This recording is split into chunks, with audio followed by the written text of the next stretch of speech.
Imagine this, you're 25,000 feet above Europe. The temperature outside is minus 40 degrees Fahrenheit. There's no insulation, no pressurization. You're not in a commercial airliner, you're in a B-17 flying fortress, and you're under fire.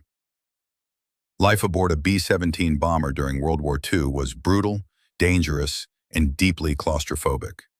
These aircraft were the backbone of the U.S. daylight bombing campaign over Nazi-occupied Europe. They were called flying fortresses for their rugged build and heavy defensive armament. But for the 10 men inside, it often felt more like a flying coffin.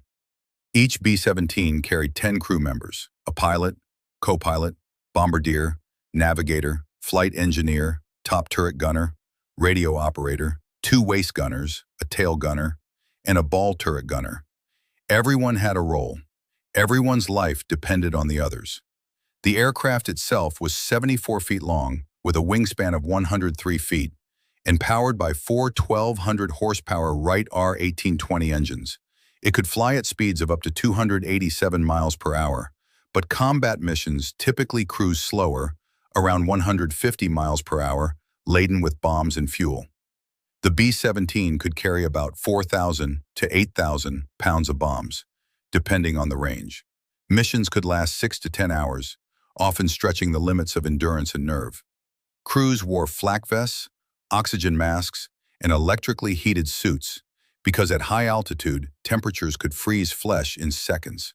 Inside, the noise was deafening, over 110 decibels during flight.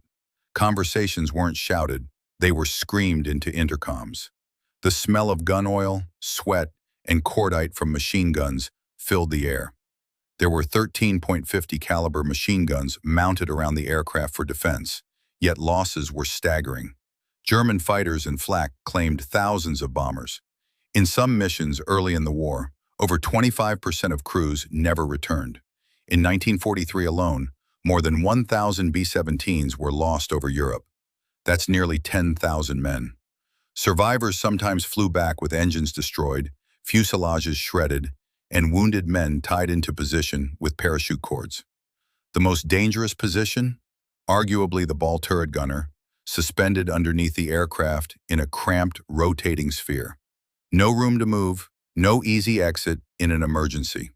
Yet their job was crucial in fending off enemy fighters from below.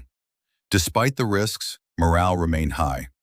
Many of the men were just 19 or 20 years old, some having lied about their age to join.